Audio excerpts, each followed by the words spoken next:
Hi guys, we are back on Slackware 15, and in this video we are going to clean old kernels we have on our system. So we are going to delete 5.15.193 kernel because we are not using it anymore, and we have manually installed 6.18.8 kernel. So our first step would be create quick backup so we can restore something by ourselves if something go wrong. So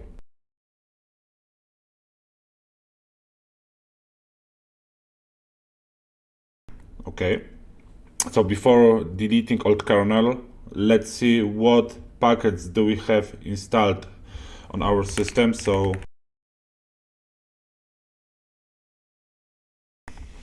okay, as we see, we have kernel generic, kernel headers, kernel huge, kernel modules, and kernel source.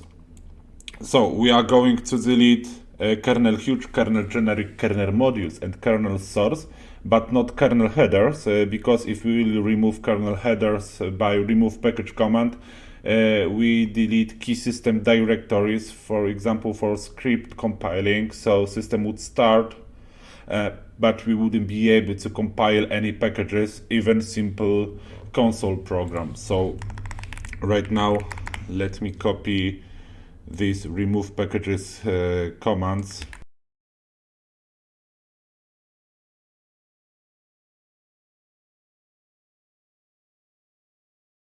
Okay, after removing the 5.15.193 kernel packages, let's go to two directories. First directory is boot directory, so we check is there any symlinks left.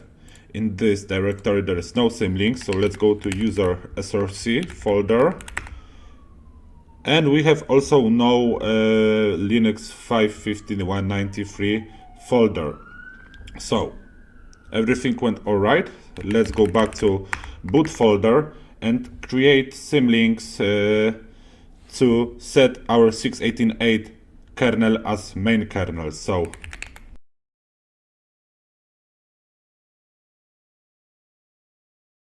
right now it should look like that. So we have VM Linux linked to VM Linux 6.18.8, system map linked to system map 6.18.8, and yeah. After that, let's generate new GRUB config. So GRUB mkconfig -o boot group.cfg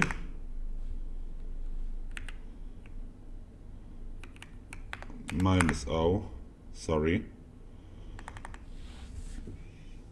And as we see, it found Linux, VM Linux 6.18.8, found init image, so everything looks alright. So right now we can reboot our system. Okay, so our system is rebooting right now.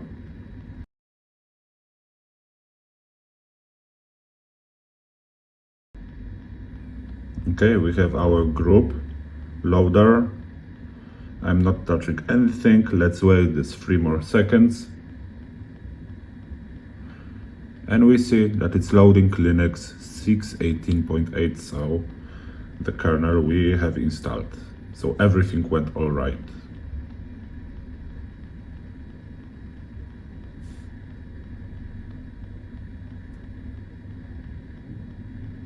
And on the other screen, I can log into my system. Okay, so we are back on our desktop. We can check that we are still on our 6.18.8 kernel. Let me zoom it a little bit. We can go to boot. Let's see, there is no 5.15.193 kernel left.